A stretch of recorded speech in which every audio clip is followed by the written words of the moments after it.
Boa noite, gente. É com muita alegria que eu começo essa live de hoje, esse vídeo de hoje. Em primeiro lugar, para compartilhar com vocês a alegria. Boa noite, Silvana. Boa noite. Compartilhar com vocês a alegria de que a gente conseguiu, até que enfim, criar o nosso canal no YouTube, tá? Então todas as lives que a gente já fez até agora, elas já estão disponíveis lá no canal do YouTube. O nome do canal é Em Busca da Luz, tá? Não Em Busca da Luz da Selfie, tá? Que essa é legal, mas não é essas coisas todas não. Boa noite, Ana, tudo bem? Mas sim Em Busca da Luz do Mestre Jesus, tá? É essa luz que nós temos que buscar, e por conta disso algumas pessoas me incentivaram bastante a criar esse canal, e eu fiquei um pouco apreensivo no começo, acho que não sabia se isso ia dar certo e tal, mas enfim, saiu.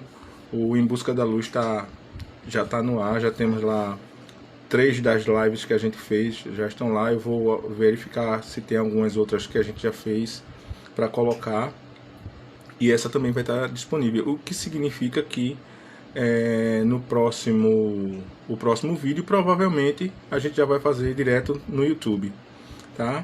Então isso vai ser uma coisa até para facilitar muitas pessoas que não têm contato comigo no Facebook, etc e tal. Então vai estar disponível. Egídio, boa noite, tudo bem, querido? Então tudo isso vai ficar disponível lá no YouTube para quem tiver a fim de assistir, reassistir, rever. Então já peço de imediato a vocês que já estão sabendo da novidade, que se inscrevam no canal, que assine o sininho lá, acione o sininho lá das notificações, para quando a gente postar alguma coisa, para que fique lá visível para vocês, certo? Outra coisa interessante que eu queria falar para vocês é o seguinte: existe alguns vídeos que a gente vai fazer pequenos, alguns vídeos curtos com lições do Evangelho segundo o Espiritismo, que são lições magníficas, lições edificantes demais, e a gente vai fazer alguns comentários a respeito disso. Então a gente vai colocar isso lá para ficar servir de orientação, para não só para vocês, mas principalmente para mim, porque o ouvido mais próximo da minha boca é o meu. Então quando eu falo para vocês, eu aprendo muito mais. Então, gente, é o seguinte: a gente hoje vai falar, a gente falou durante 2 lives sobre obsessão, né? E aí algumas pessoas acharam o tema legal, acharam o tema interessante. É um tema muito interessante, é um tema que a princípio parece assustador para algumas pessoas, mas a obsessão é algo que faz parte da nossa vida espiritual e influencia o nosso comportamento. E aí algumas pessoas questionam: poxa vida, mas só tem coisa ruim, né? Será que não tem jeito? Será que a obsessão é algo tão sinistro assim que a gente não consiga resolver? E aí a questão é a seguinte: existe sim. Oi, Severina Pereira, boa noite. Alegria de lhe ver aqui. Então é o seguinte: existe sim solução, tá? Pode não ser a solução definitiva, mas existe a solução, tá? Existe. Celo, boa noite, meu querido. Existe um trabalho, alguns trabalhos que a gente faz, alguns exercícios que a gente faz de melhoria moral, de melhoria espiritual. E é o seguinte: esses exercícios que a gente faz, que a gente pode fazer, na verdade, são conhecidos como, no meio espírita, como reforma íntima. E ao contrário do que muita gente pensa, reforma íntima não é você ir ao salão de beleza, cortar o cabelo, fazer uma barba, fazer uma depilação, fazer as unhas, nada disso. Isso é reforma estética, tá bom? A reforma íntima é algo que vai trabalhar no nosso crescimento espiritual, ok? Então, reforma íntima, eu preciso fazer, não só eu, André, mas todos nós precisamos fazer. E o que é reforma íntima, né? A reforma íntima é um trabalho constante de autoconhecimento da nossa intimidade espiritual, realizando em nós mudanças progressivas na vivência evangélica em todos os sentidos de nossa vida. Tá? É a transformação do homem velho, carregado de tendências e erros seculares, no homem novo, que busca utilizar os ensinamentos do Divino Mestre dentro e fora de si. Ou seja, é um trabalho que não para. Tá? É um trabalho de todos os dias, é um trabalho de todo momento. É um trabalho em que a gente vai fazer o conhecimento da nossa espiritualidade, do nosso ser, e ver o quanto esse ser nosso, o nosso espírito, ele precisa se transformar em busca de uma melhoria, em busca da evolução espiritual. Porque nós estamos encarnados nesse planeta em busca do nosso crescimento espiritual. Não é em busca de outra coisa. Nós não estamos encarnados aqui em busca de riqueza material, em busca de beleza estética, em busca de mais nada a não ser o nosso crescimento espiritual. Tá? Então, para que esse progresso espiritual ocorra em nós, nós temos que nos livrar, como foi dito no texto, do homem velho. Quando a gente fala nos livrar do homem velho, a gente fala de nos livrar dos nossos vícios morais, de nossas mazelas. É disso que precisamos nos libertar. Certo? Então, essa transformação, ela tem que ser pautada nos ensinamentos do Cristo. Porque ao contrário do que muita gente pensa, e eu digo, rebato e rebato nessa tecla, o Espiritismo, ele é uma doutrina cristã. Nós seguimos os ensinamentos do Mestre Jesus, do nosso Cristo. Então, a nossa progressão espiritual, a nossa melhoria, o nosso crescimento espiritual, ele se dá com pauta, com base nos ensinamentos do nosso Mestre Jesus. Ele não se dá de alguma outra forma, ele não se dá de uma outra maneira, ele se dá dessa forma. Certo? E por que é que eu preciso fazer a reforma íntima? Porque a reforma íntima é a forma de me libertar das imperfeições morais e de fazer o trabalho de melhoria dentro de mim, que vão me levar de forma correta ao aprimoramento do meu espírito. É necessário que a gente faça. Eu preciso fazer porque eu preciso me libertar das minhas imperfeições. Eu preciso constantemente me livrar daquilo que não me faz crescer espiritualmente. Mas é algo que a gente sabe que não é fácil. Ora essa, eu, André, cheguei aos 50 anos, carregado de imperfeições, carregado de falhas. Hoje, reconheço que preciso me aprimorar. É tarde para fazer reforma íntima? Não. Não é tarde para ninguém fazer reforma íntima. Reforma íntima não tem idade para começar. Porque a partir do momento que você começa a buscar o seu progresso, você é bem visto pelo Cristo. Você é bem visto por Deus. Porque Ele quer que você se incline em melhoria para Ele. Porque o alvo é Cristo, o alvo é Deus. Então, essas melhorias que nós precisamos fazer só vai nos trazer benefícios. Não vai trazer nada de negativo. O que vai haver é que muitas pessoas elas vão estranhar a nossa forma de comportamento, a nossa mudança de comportamento. As pessoas vão estranhar, vão achar estranho que você possa se perder em opiniões diferentes, se deixar levar por opiniões diferentes, se deixar levar por posturas diferentes daquilo que você opinava e de que você se comportava. Quando isso acontece, quando você larga a mão de certos vícios, de certas cargas negativas, e você começa a se aprimorar, começa a se aperfeiçoar, começa a pelo menos buscar essa perfeição, isso é um trabalho de reforma íntima que está sendo feito. E para que o ser humano precisa fazer a reforma íntima? Ele precisa fazer para se transformar e, a partir de si, melhorar toda a humanidade, ainda tão distante das vivências evangélicas e espirituais. É necessário que a gente consiga se unir aos trabalhadores das causas espirituais, atendendo aos apelos do plano espiritual e fazendo parte da preparação do terceiro milênio. Vamos mastigar um pouco essa ideia. Por que é necessário? Para que o ser humano precisa fazer a reforma íntima? Ele precisa fazer a reforma íntima para que ele comece em si o passo de transformação. E esse passo de transformação, ele atravessa as barreiras da sua casa.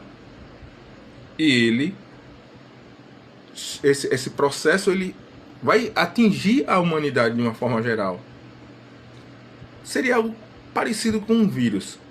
Se ele está aqui com você, ele tende a contaminar as pessoas com quem você tem contato. Então a sua transformação, ela começa a se refletir no próximo.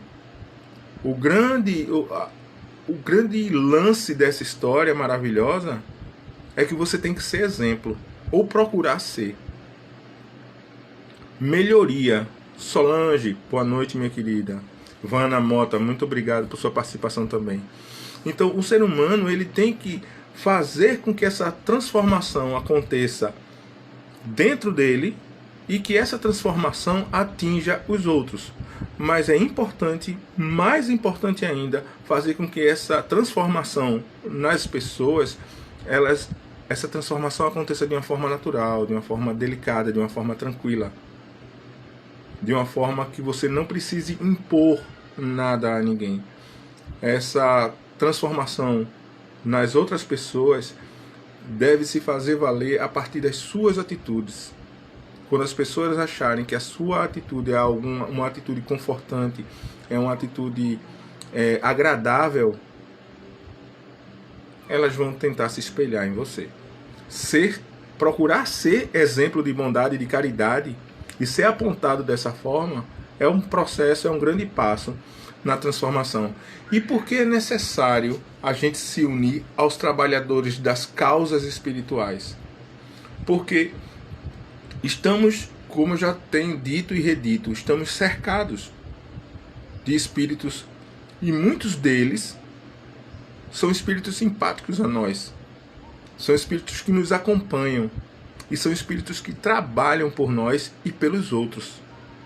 Então, quando a gente se une a esses espíritos, a gente ajuda a transformar a humanidade nessa transformação que esse planeta está passando. Esse planeta, nesse momento de pandemia, ao contrário do que muita gente pensa e de que muita gente tripudia, de que muita gente debocha, às vezes, das colocações que a gente faz, o planeta está passando, sim, por uma transformação moral muito séria. E a gente está no centro desse processo de transformação. E qual seria a nossa participação nisso? A nossa participação é importantíssima. A nossa participação é de conscientização dessa transformação. O que é que o planeta está precisando? O que é que o mundo está precisando? O que é que a humanidade está precisando? A humanidade está precisando de pessoas melhores. Isso não quer dizer que as pessoas que desencarnaram durante esse período tão triste para muita gente, tão obscuro para muita gente. A gente perdeu pessoas muito queridas, pessoas muito maravilhosas, a gente perdeu amigos, a gente perdeu familiares, a gente perdeu colegas, a gente viu pessoas se desesperarem com a perda de entes queridos. Isso quer dizer que essas pessoas, todas essas pessoas, não eram pessoas apropriadas para viver nesse planeta? Não, não, não, não, não. Algumas chegaram ao estágio de terem cumprido a sua missão. Algumas de fato, não têm condições de acompanhar esse processo evolutivo nosso. Vão reencarnar em um outro mundo. Um mundo bem parecido com o nosso. Porque o nosso planeta, de agora em diante, ele vai passar para um planeta de regeneração. E é essa mudança que a gente tem que ter consciência. Algumas pessoas tão maravilhosas desencarnaram, provavelmente para nos auxiliar espiritualmente nesse processo de transformação. É essa consciência que a gente tem que ter. É muito triste para muita gente que perdeu seus parentes, seus amigos, seus entes queridos, mas de uma certa forma pode ser reconfortante quando eu penso que algumas pessoas que partiram podem estar espiritualmente me ajudando nesse momento tão complicado das nossas vidas. E onde é que eu faço a reforma íntima? Onde é que eu vou fazer a reforma íntima? Como eu disse, a reforma íntima ela é feita dentro de mim. É íntima. Ela não é feita no salão de beleza, ela não é feita numa clínica de bronzeamento artificial, ela não é feita numa clínica de estética. Não. Tá? A reforma íntima ela é primeiramente feita dentro de nós mesmos, cujas transformações se refletirão depois em todos os campos de nossa existência. Nos nossos relacionamentos com familiares, colegas de trabalho, amigos e inimigos.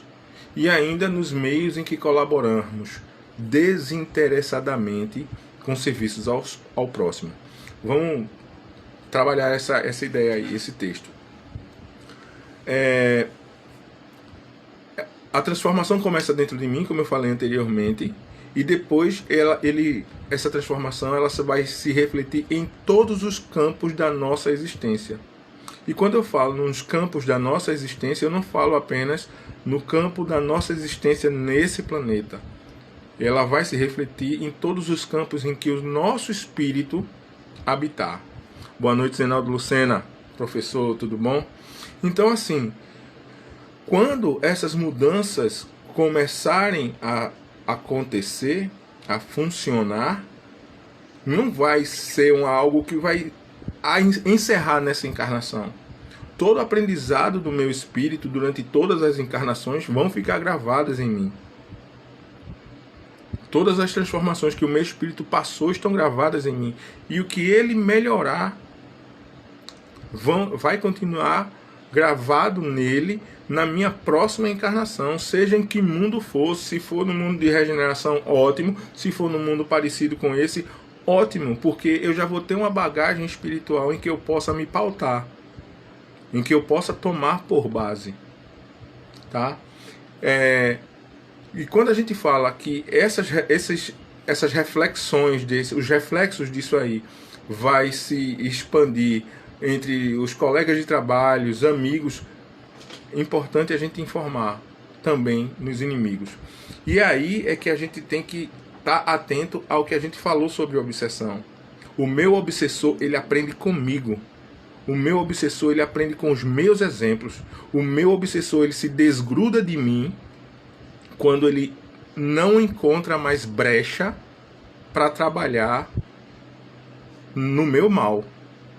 Quando eu paro de vibrar negativamente, quando eu paro de abrir brechas em minhas falhas morais, eu paro de abrir caminho para que o meu obsessor trabalhe comigo. E haverá também, de determinada forma, a transformação do meu obsessor pelo meu exemplo, pela minha conduta. Cabe a mim servir de exemplo para o meu obsessor. Enquanto eu servir de exemplo para ele fazer de mim gato e sapato, eu não estou fazendo progresso nenhum. Nenhum. Mas a partir do momento que eu começo a me doutrinar, eu vou doutrinar a ele também. Jorge Eduardo de Medeiros, grande Jorjão. Eu tenho uma palavra boa nesses tempos de tão difíceis. Muito obrigado, meu querido. Muito obrigado. Então, assim, somos exemplo. E outro detalhe, que ainda foi dito ainda nesse texto. Esse reflexo das nossas melhorias, eles vão se mostrar nos meios em que colaboramos desinteressadamente com os serviços ao próximo. Então, que serviços são esses? São serviços de caridade, são serviços de amor ao próximo. Ora, a caridade que eu pratico, ela não é única e exclusivamente a caridade da moeda. A caridade da moeda ela é muito fácil, muito simples de ser feita. Porque quando você dá uma moedinha de esmola, você dá a moeda, dá as costas e vai embora.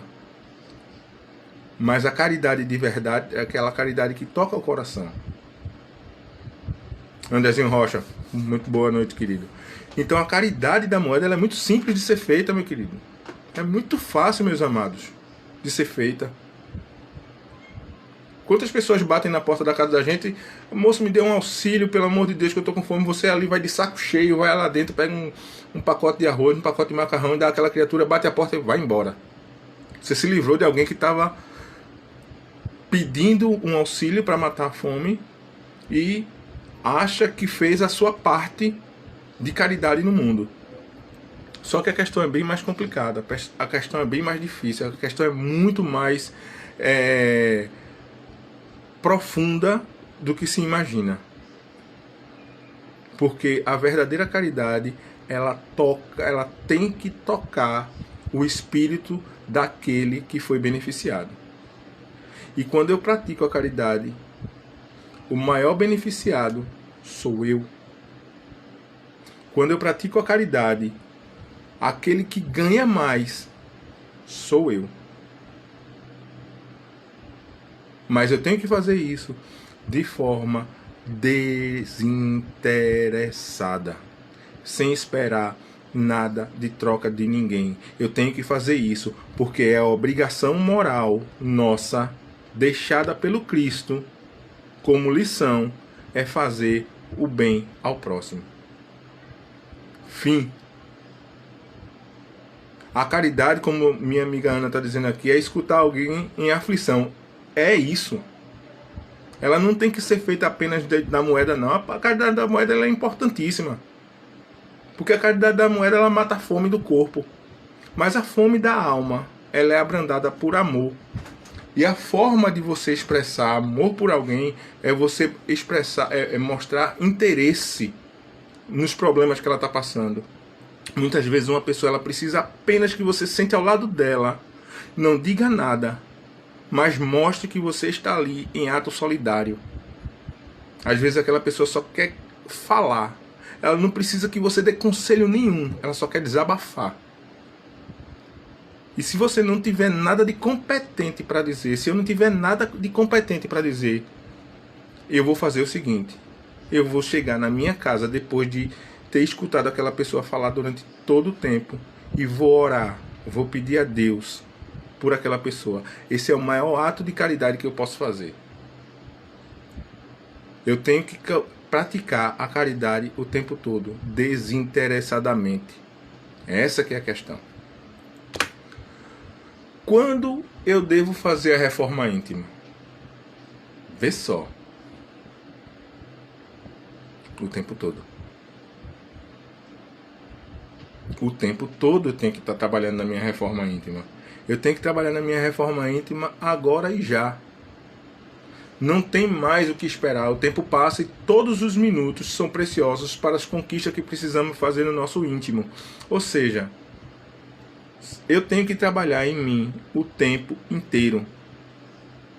Eu tenho que me melhorar o tempo inteiro.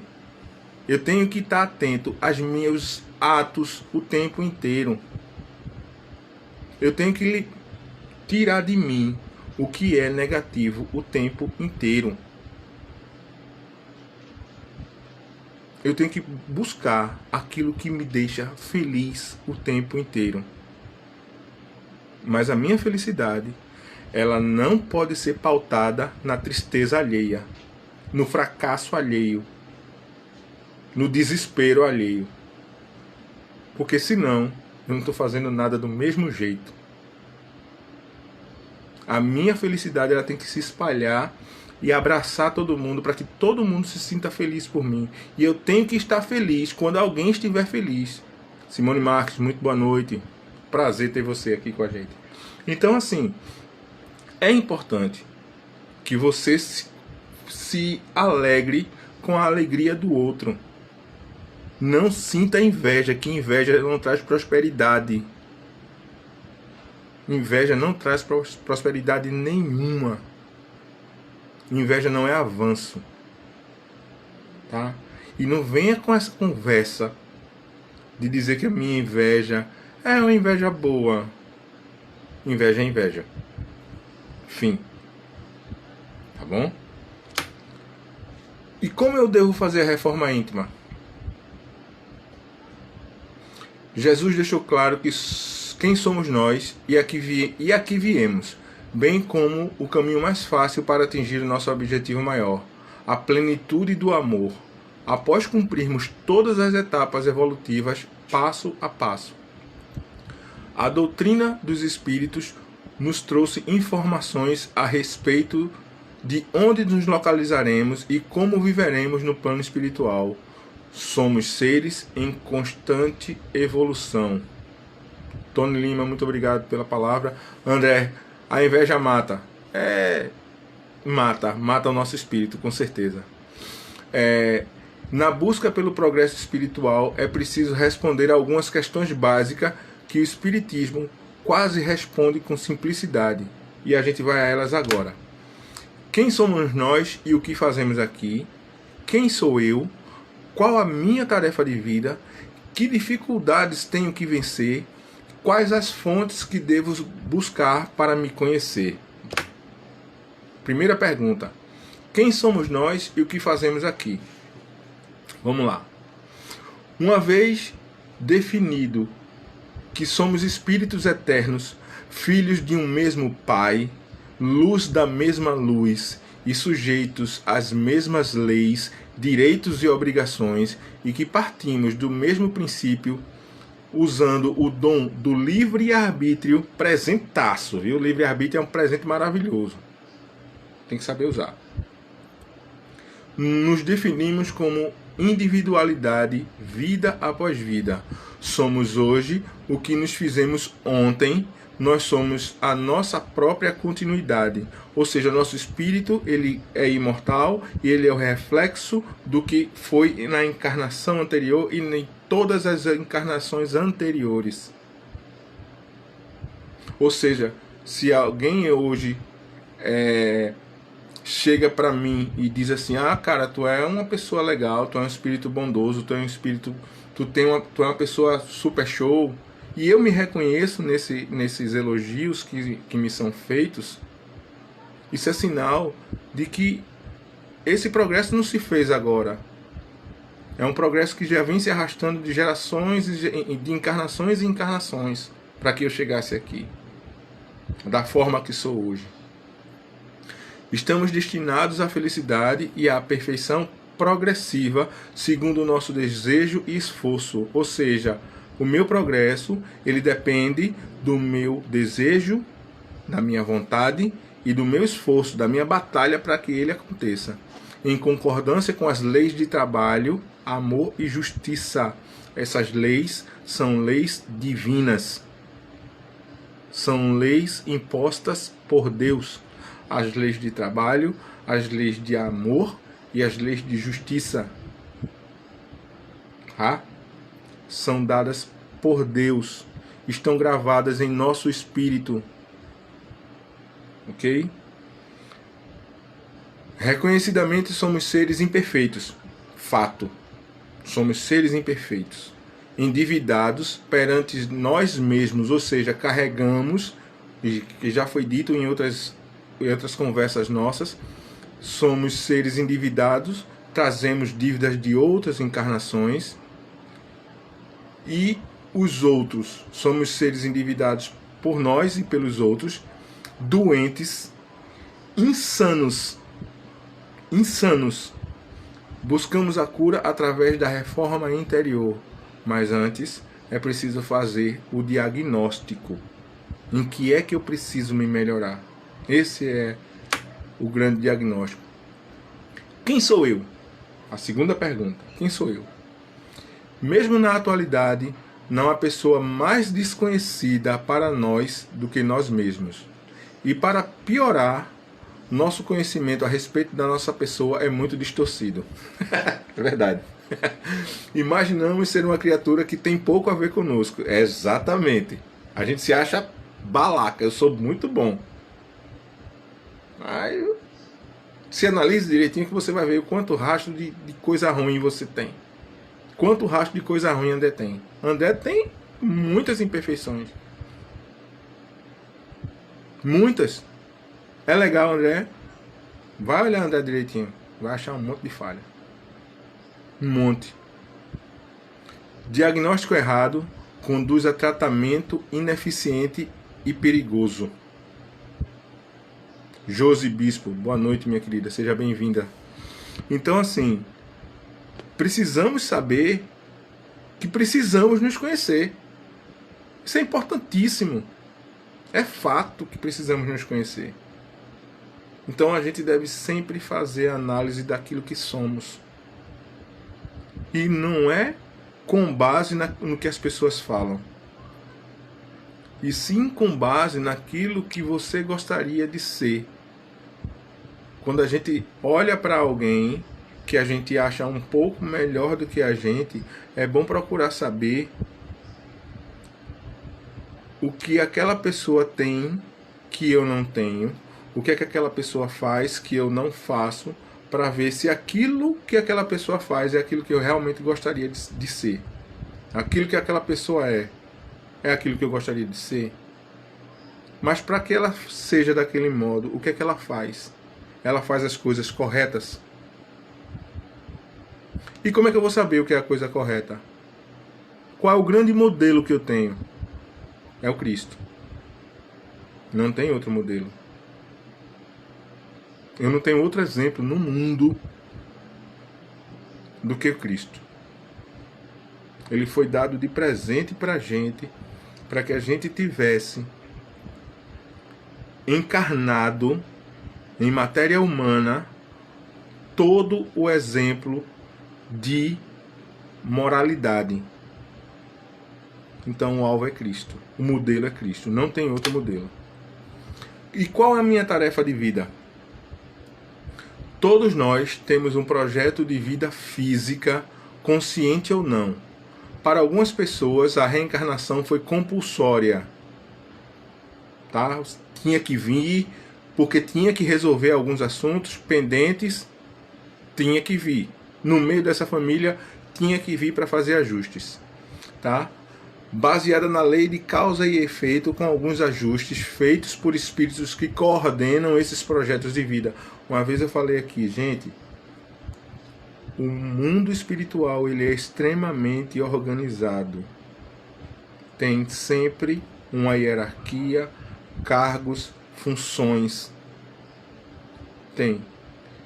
Então, a nossa reencarnação, ela é pautada em todo um processo, em todo um esquema, tem toda uma coordenação, tem todo um processo de acordos que são feitos para que eu esteja aqui. Tem todo um processo para que eu esteja aqui, hoje, sentado aqui, falando para vocês. É um projeto que certamente, não tenho certeza, mas provavelmente esse acordo foi feito antes de eu reencarnar. Ok? Então, outros de nós já participamos ativamente do projeto de vida, como nos relata o espírito André Luiz no livro Missionário da Luz. Identificar e definir a tarefa de vida não é tão fácil, mas com a simples observação e estudo dos acontecimentos em nossa atual existência, é possível uma visão clara. Sim. Ou seja, é fácil identificar a nossa tarefa de vida? Não, mas se você começar a observar o mundo ao seu redor, você vai entender qual é o seu papel nesse mundo. E o papel, ele tem que ser sempre o papel em busca do bem. Não só em busca do meu bem, em primeiro lugar, em busca do bem do próximo, depois em busca do meu bem. Porque o meu bem, ele só vai acontecer quando eu fizer o bem ao próximo. E repito, desinteressadamente, sem interesse. Eu não vou ajudar o próximo porque eu quero ser melhor. Eu vou ajudar o próximo porque eu tenho a obrigação moral de ajudar o próximo. E que dificuldades eu tenho de vencer?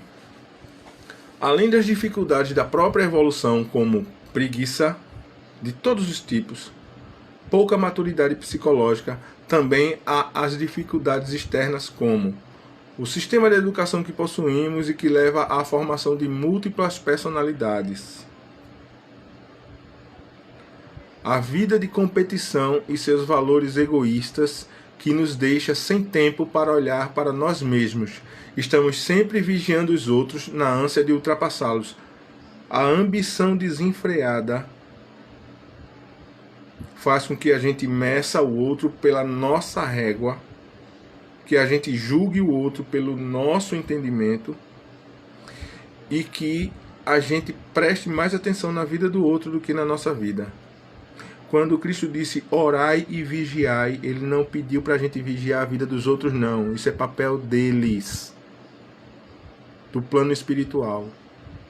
O meu papel é tomar conta da minha vida. O meu papel é olhar a minha vida, é consertar a minha vida. Deixar em paz a vida do alheio. Não me cabe. Não me cabe. Boa parte das crenças religiosas que iludem a respeito do que nos aguarda no pós-morte também é uma dificuldade que a gente tem de vencer. A ideia que muitas doutrinas aplicam sobre o que vai acontecer depois do nosso desencarne, depois da nossa morte, é algo que a gente precisa estar atento. É algo que a gente precisa estar bastante atento. Porque somos filhos de um Pai infinitamente maravilhoso, infinitamente bondoso, infinitamente amoroso e infinitamente justo, que tem a paternidade superior inúmeras vezes à nossa paternidade e que jamais iria abandonar qualquer filho ou fadá-lo ao fracasso ou ao inferno, independente da atitude ou postura daquele filho. Ele sempre vai tentar conduzir esse filho ao melhor caminho, vai abrir infinitas oportunidades. Tudo que esse filho precisa fazer é tentar. É tentar. Ok? Claro que muitas outras felicidades a serem vencidas nos acompanham no dia a dia. A reforma interior só começa realmente a se tornar eficiente quando alinhamos a nossa existência ao conhecimento de quem somos e que a cada um de nós veio. Ou seja, a nossa reforma íntima ela só começa a dar certo quando eu alinho a minha existência ao meu conhecimento de quem eu sou e a que eu estou fazendo aqui. Aí eu começo um processo correto. Eu começo um processo no caminho de melhoria. Estudo da ocorrência do dia a dia. Quando a gente termina o dia, a gente avalia o que é que a gente fez, como é que foi aquele dia. A gente sempre faz isso, sempre bota a cabeça no travesseiro e diz, olha, acabou o dia. Vamos, em primeiro lugar, agradecer a Deus pela oportunidade de mais um dia ter terminado. Agradecer aos espíritos de luz que nos conduzem, aos nossos anjos de guarda, aos nossos espíritos protetores, aos nossos mentores espirituais, à nossa equipe que trabalha conosco. Agradecer a boa vontade deles. agradecer por tudo que eles fizeram durante o nosso dia. Isso é importante. Isso é o que a gente deve fazer, no mínimo. Mas quando a gente bota a cabeça no travesseiro, a gente avalia o nosso dia. Então, nós somos tal qual uma estação de rádio ou de TV. 24 horas ao dia espalhamos ao universo quem somos. Cada pensamento, sentimento e atitude tem um padrão vibratório específico. Ou seja, tudo que eu penso tem um padrão vibratório. Pode ser uma vibração positiva e levar além essas vibrações, e essas vibrações atingirem tudo ao meu redor, todos ao meu redor. E podem ser vibrações negativas, que podem atrair aqueles que precisam apenas de nosso vacilo para tentarem derrubar e desequilibrar a gente espiritualmente. Irradiamos e recebemos de volta, é a lei do retorno e da sintonia. O que eu jogo para vocês é aquilo que certamente eu vou receber de volta. Tá? Essa é a lei do retorno. A lei da sintonia é essa que eu falei para você. O que eu penso de bom vai retornar para mim de bom. O que eu penso de ruim vai retornar para mim de ruim. A lei da vibração, da sintonia. E, inclusive, hoje, quando eu falei agora que o que eu falo de bom, eu tenho como retorno, o que eu faço de bom tem como retorno, eu gostaria de agradecer a algumas pessoas, mais uma vez, pelo reconhecimento desse trabalho. Algumas pessoas me pararam hoje na rua para falar que esse trabalho tem sido bom, que tem sido um trabalho legal. E isso tem me deixado muito satisfeito, muito feliz, mas não é motivo para que eu me engrandeça. É apenas um incentivo para que eu continue seguindo em frente, para que eu apare as arestas desse trabalho, para que ele seja cada dia mais agradável para vocês. Quando em desarmonia, o que recebemos de volta recebe o nome de dor.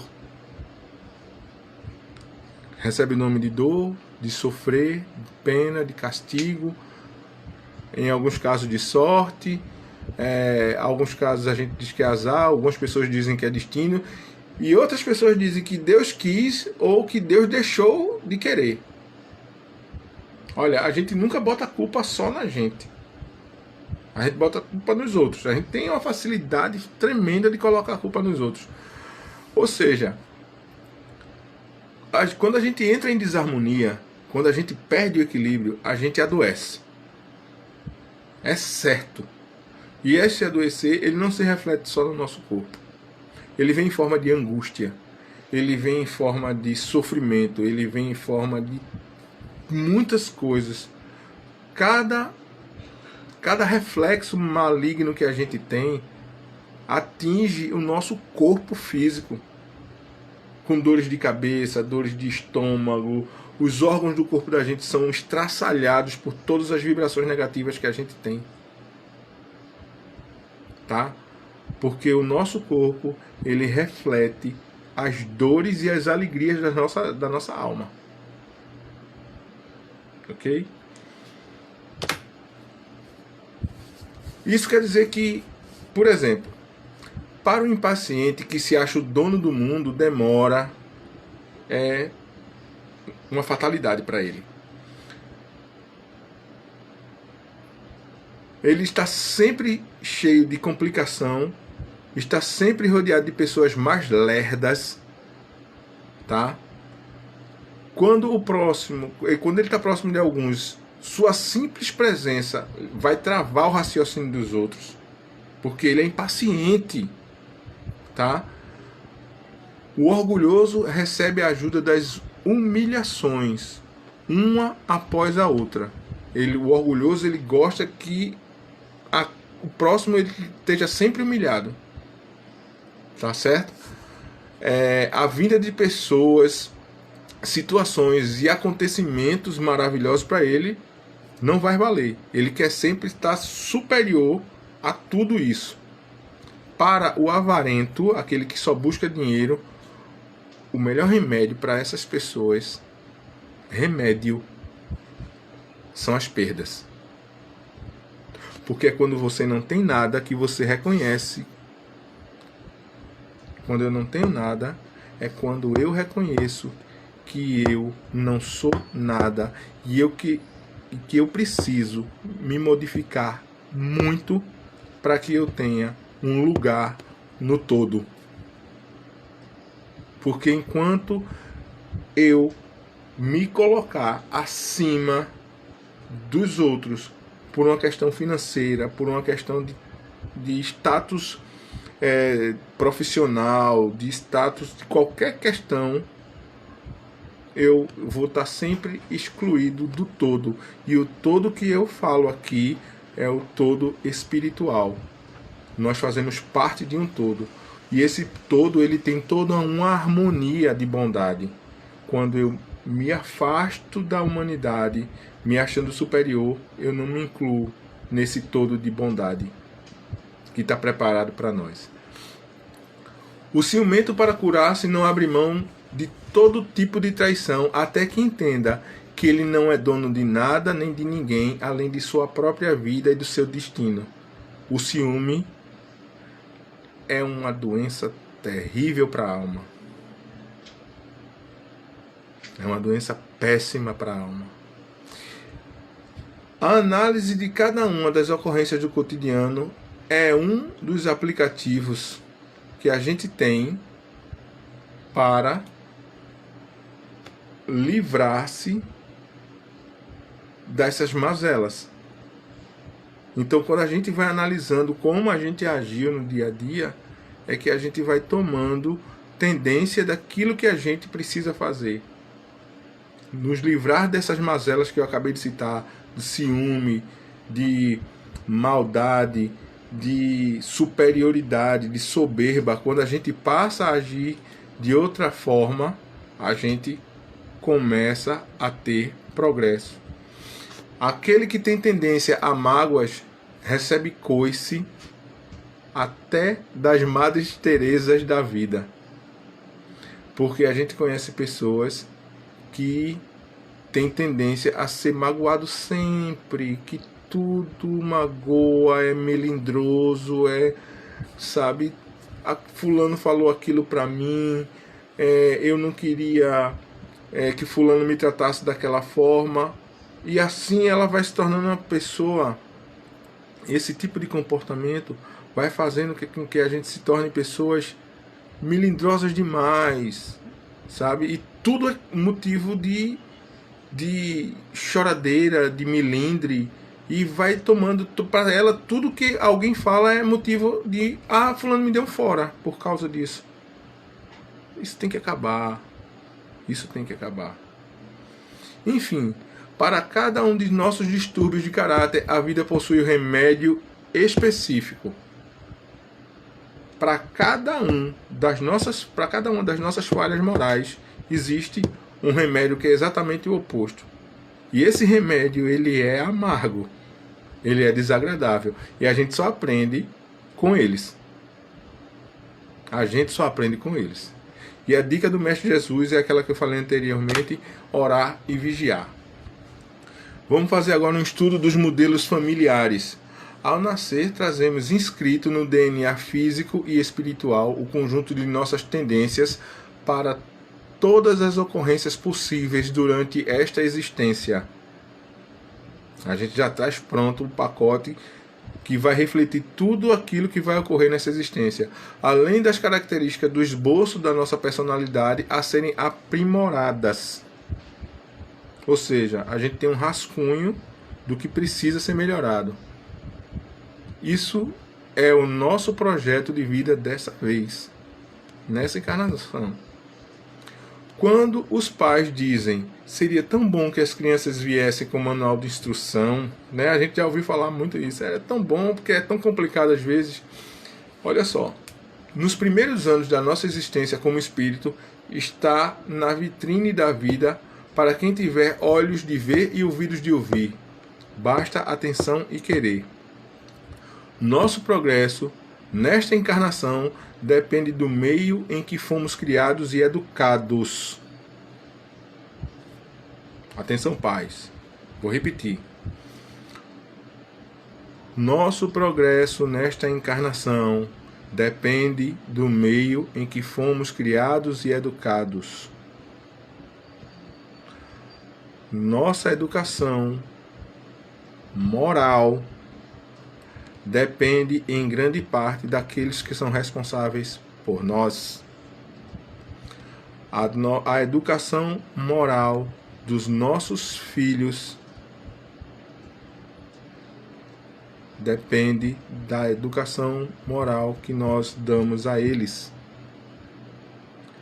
Levi, muito prazer em ter você mais uma vez aqui comigo, meu querido. Muito prazer mesmo.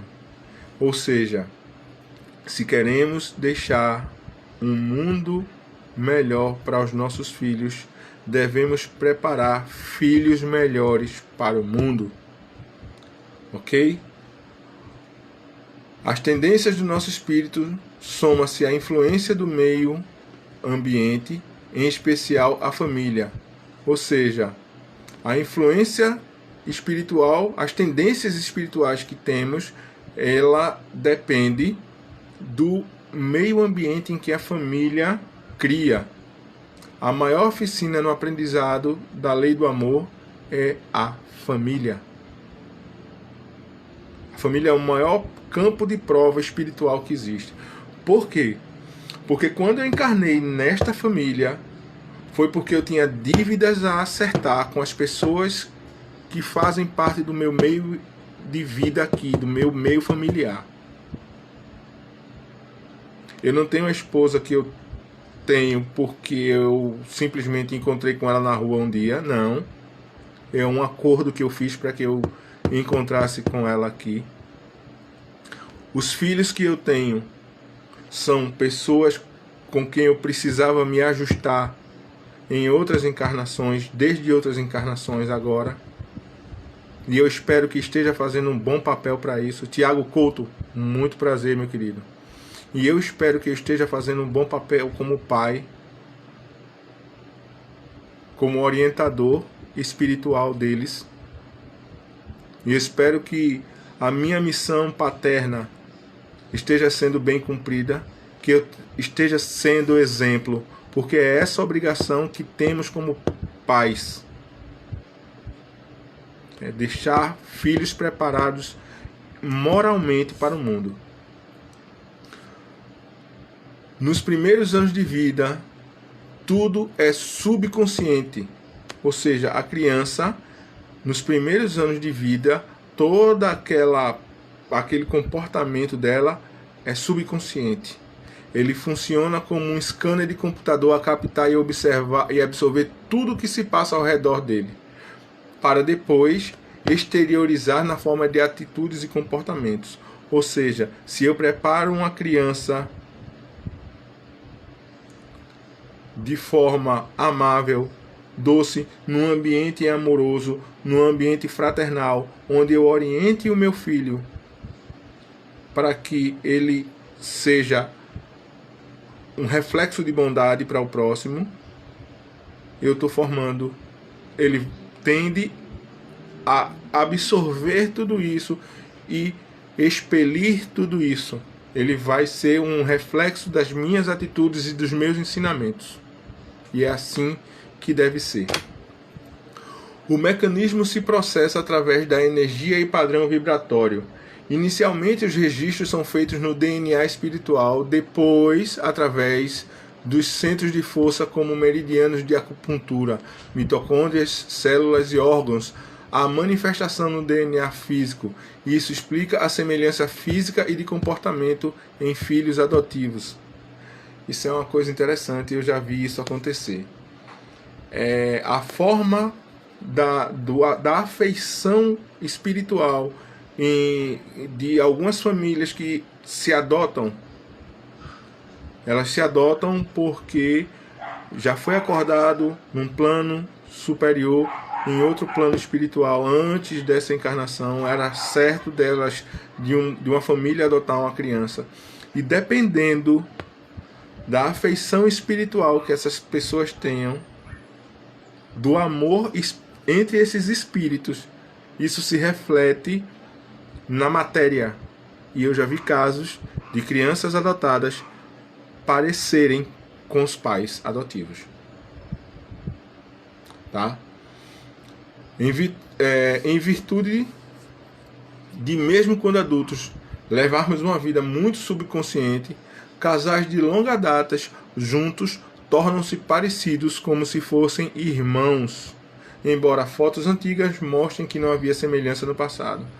Da mesma forma que isso acontece em espíritos de pai e filho, de mãe e filho, isso também acontece dependendo da forma vibracional desse amor entre marido e mulher. Algumas pessoas chegam às vezes, confundir essas pessoas como se fossem irmãos de carne. Absorvemos as qualidades e não qualidades, as posturas e comportamentos adequados. Nós temos o dever de melhorar. A parte inadequada que copiamos deve ser reformada para não repetir doenças, desvios de comportamentos, problemas e dificuldades que enfrentam ou que enfrentaram os nossos modelos familiares ao longo de suas vidas. Ou seja, Margarete, boa noite. Margarete, tudo bem? Minha vizinha, minha querida. Ou seja, a gente tem que procurar consertar tudo aquilo que foi de defeito em nossas famílias, para que a gente não arraste esses defeitos para os nossos filhos e para as nossas próximas encarnações. Na encarnação atual, na maioria de nós, ainda predomina características e comportamentos inadequados. É por isso que a gente tem que fazer reforma íntima. É por isso que nós temos mais a reformar do que a ajustar e no que copiamos. A gente tem que, até quando a gente vai copiar, filtrar para copiar aquilo que é adequado. Quando analisamos nossos modelos, o intuito deve ser apenas de aprendizado, sem julgamento e sem recriminações. Ou seja, analisar sem julgar. Analisar, compreender e entender sem julgar. Não nos cabe a régua do julgamento, não é nosso. Quem deve mudar é sempre aquele que já percebeu o que é inadequado. Lógico, se eu percebo o que não me cabe, eu tenho que modificar aquilo que não me cabe. Eu tenho que procurar fazer aquilo que me é digno, aquilo que é correto. Tentar mudar os outros com palavras e críticas é falta de respeito.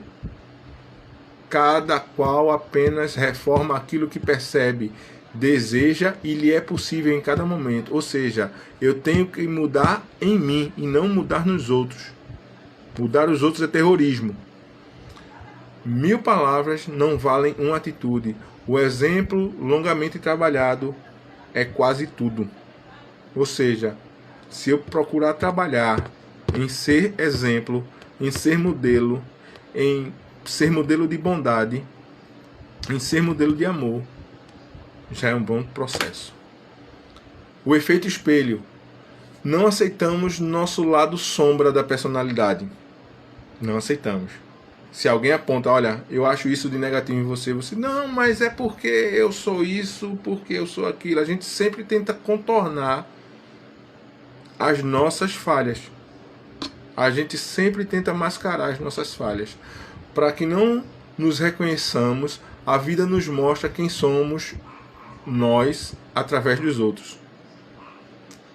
Usando o mecanismo da sintonia, atraímos pessoas que são a nossa cara espiritual, as que detestamos, as que não suportamos ver na frente, nos representam. Geralmente a gente atrai aquilo que a gente é e que a gente muitas vezes mascara. É a vida nos apontando. Olha você aí, a vida nos aponta assim.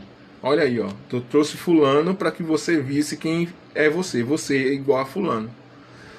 Não as aceitamos nem gostamos delas, pela razão de apontarem nosso lado da personalidade e do caráter mais negado.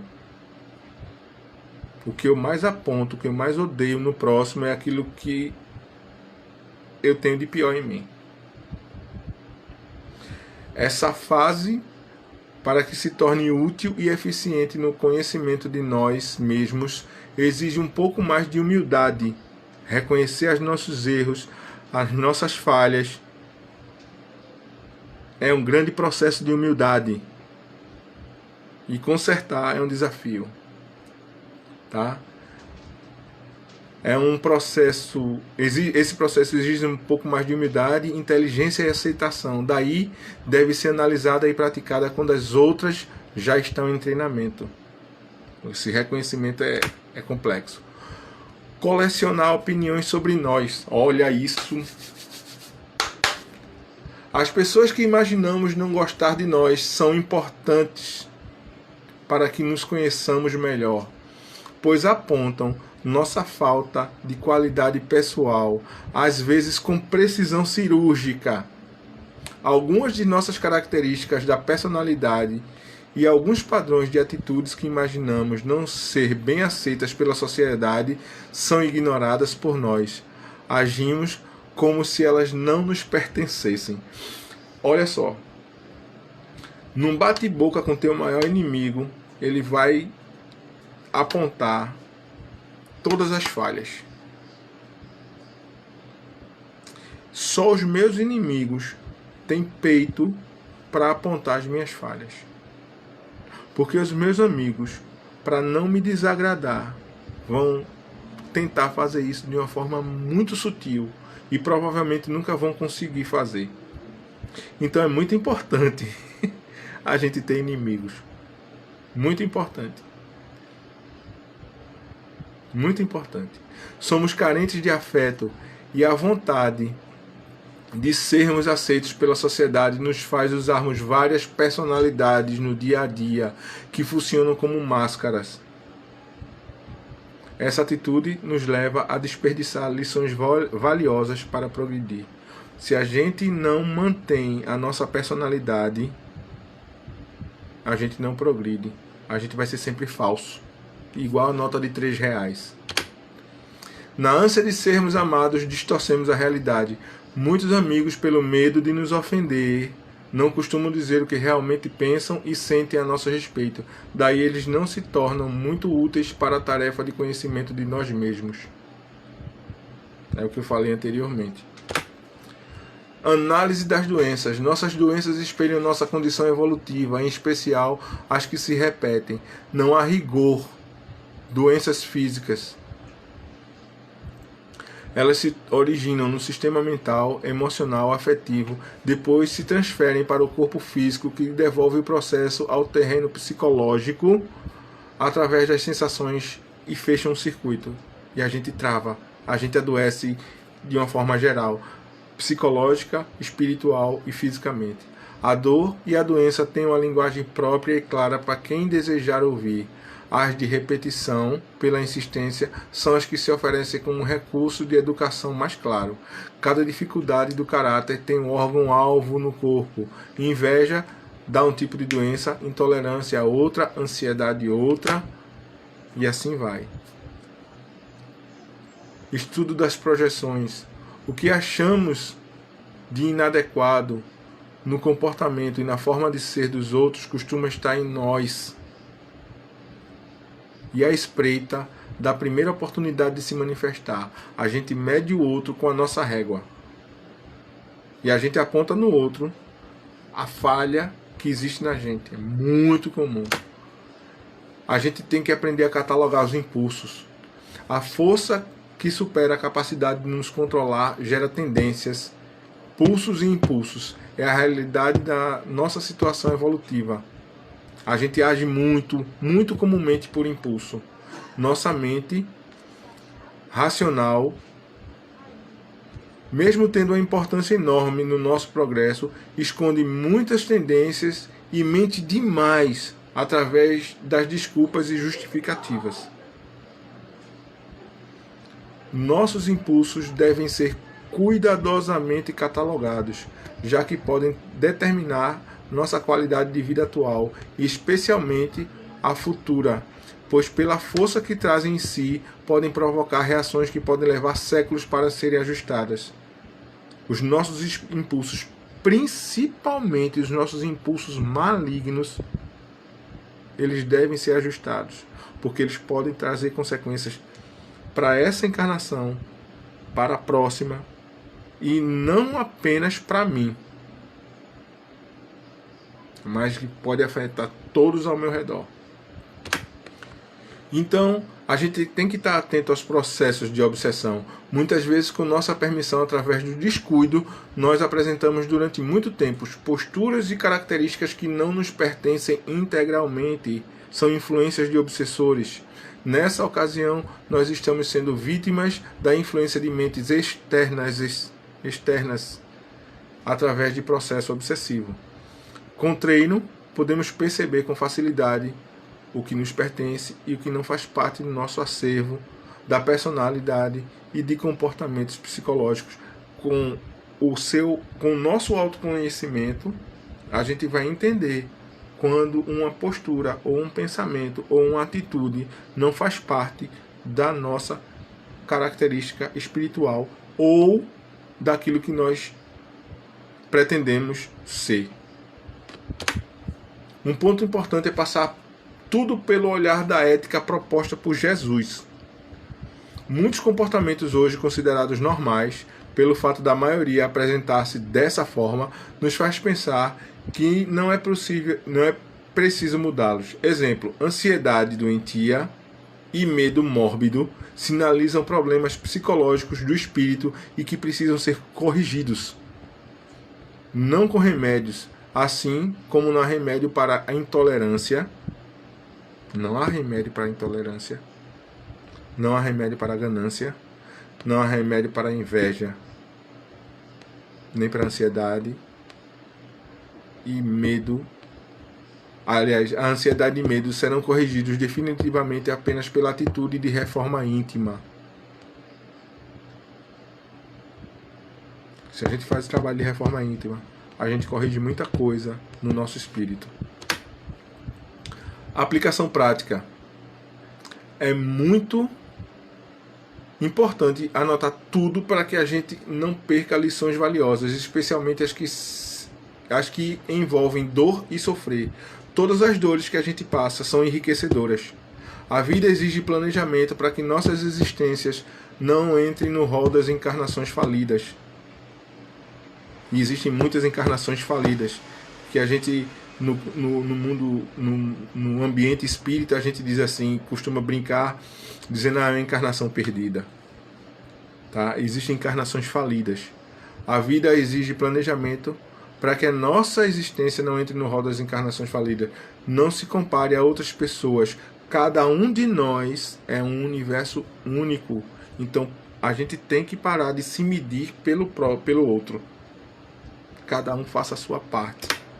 Em resumo, a gente não pode esquecer de analisar e anotar as nossas características apontadas pela repetição de situações do cotidiano, catalogar as observações a respeito dos modelos familiares, avaliar as relacionadas ao efeito espelho, estudar as opiniões a nosso respeito, isso é importante, procurar compreender os recados das doenças, observar as projeções ajuda a perceber o nosso lado negado, catalogar os impulsos é a maior importância e buscar ajuda, diagnóstico de influências espirituais e, se preciso, nos tratamentos de desobsessão.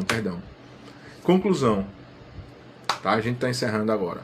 A doutrina espírita nos mostra que, com critério, estudo e trabalho perseverante, é possível montar o diagnóstico, uma imagem muito mais próxima da realidade para a evolução do nosso espírito. Não é preciso nos preocupar de forma exagerada com as mudanças. Essa atitude gera culpa e remorso. A reforma íntima ela tem que ser feita aos poucos, com calma, com atenção, sem pressa. É um processo evolutivo, não é um processo instantâneo, não é um processo miojo, tá? A tendência é que o conhecimento induza a transformação de forma constante e natural. O conhecimento de nós mesmos deve ser um trabalho bem-humorado, tá? Alegre, e devemos nos sentir felizes ao realizá-lo. Quando a gente começa a se conhecer, não deve se assustar. Deve ser interessante mesmo isso. Sem conhecimento de nós mesmos, não há reforma íntima. Sem diagnóstico preciso e correto, não tem cura. A cura não será milagrosa. As recaídas são inevitáveis. A gente vai sempre tropeçar na tentativa de melhorar, porque somos seres ainda com pouca consciência a respeito de quem somos nós e o que fazemos aqui. Mais reagimos a situações externas do que agimos de forma proativa. Inevitável que nos surpreendamos a pensar, sentir e agir como antes do esforço da mudança. Ou seja, a gente tem que parar, refletir, analisar e buscar aquilo que a gente precisa para melhorar. O que a gente vê no outro que não é agradável é aquilo que é exatamente aquilo que a gente tem de negativo. Barreto Araújo, boa noite. Muito prazer com você aqui. Então, o que é que eu devo fazer quando eu me perder na minha reforma íntima? Para que lado eu devo ir quando eu achar que o meu processo evolutivo se perdeu? Recomeçar. E esse recomeço é todo dia. Esse recomeço é o tempo todo. Esse recomeço ele é constante. Ele deve ser constante. Enquanto houver recomeço, há uma excelente mudança em nossas vidas. Porque a busca pela melhoria, ela não é fácil, ela não é simples, ela não é uma busca tranquila. Ela muitas vezes vai ser dolorosa. Essa busca pela minha melhoria com certeza vai ser complicada, vai me fazer chorar, vai me fazer mudar meus conceitos, vai me fazer destruir tudo que eu construí para que eu construa tudo novamente de uma forma mais simples, mais singela, mais amorosa. Então, gente, para a gente fechar essa live de hoje, esse bate-papo de hoje, é o seguinte: a gente tem que ser vigilante o tempo inteiro com as nossas atitudes, vigilante com o tratamento com os nossos próximos e com os não próximos, com os nossos semelhantes. A nossa mudança, ela tem que ser uma coisa muito delicada, muito sutil e constante. E é certo que a gente não vai conseguir esse processo do dia para a noite. Mas o simples fato da gente se inclinar para que esse processo ocorra já é um passo de reforma íntima, já é um passo de evolução. Ok? Na próxima live que a gente fizer, a gente vai conversar sobre outras alternativas para a gente se libertar desse processo evolutivo e algumas dicas para a gente trabalhar ainda dentro desse processo de reforma íntima. Tá bom? Alguém quer fazer algum comentário, deixar alguma ideia para a gente fazer alguma próxima live, a gente fazer um próximo vídeo? Alguém quiser tirar alguma dúvida, pode ficar à vontade, a gente já está encerrando, tá? Fiquem à vontade para isso. Eu gostaria mais uma vez de agradecer a participação de todos aqui essa noite. Foi uma noite bastante produtiva para mim, especificamente para mim. Espero que tudo que a gente conversou aqui, tudo que a gente falou aqui tenha sido de grande auxílio para alguém.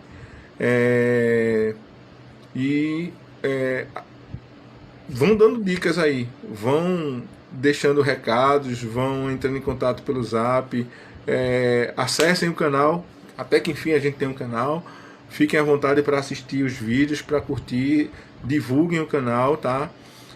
Em Busca da Luz é o nome do nosso canal. Eu vou deixar o link no meu Facebook, vou deixar o link lá, o convite para as pessoas participarem. Fiquem à vontade para isso. Olha, gente, eu desejo para todos vocês que estiveram aqui uma excelente noite, mas desejo de uma forma maravilhosa para todas as pessoas que eu conheço, para as que eu não conheço, para os meus amigos e também para os meus inimigos. Eu desejo um excelente final de semana, uma excelente noite para todos, que Jesus esteja no caminho de todos vocês, que Jesus abençoe a cada um de vocês. Queria agradecer demais aos meus anjos de guarda, queria que os anjos de guarda de vocês estivessem presentes constantemente na vida de vocês, soprando aos ouvidos de vocês, porque eles só têm coisas boas a soprar. Tentem se sintonizar com os anjos de guarda de vocês, que são seres maravilhosos, lindos, perfeitos, que se comprometeram com vocês, comigo. As encarnações e encarnações estão aí nesse processo de nos auxiliar, tá bom? Então que seja um final de semana maravilhoso. Lembrando que a próxima live que a gente vai fazer não vai ser na quarta-feira. A gente vai mudar esses dias de live porque é conveniente para algumas pessoas. Eu sei que algumas pessoas vão se sentir mais à vontade. Então a próxima live da gente vai ser na segunda-feira e a outra vai ser na quarta. Então a gente vai mudar de quarta para sexta para segunda e quarta, tá bom? E acredito que a próxima live a gente vai falar de espíritos simpáticos, protetores e anjos de guarda, tá? É um tema bem interessante, pautado no livro dos espíritos, tá bom? Então eu desejo para vocês um excelente final de semana, que Deus abençoe vocês. Foi um prazer muito grande ter vocês aqui essa noite. Tchau, tchau.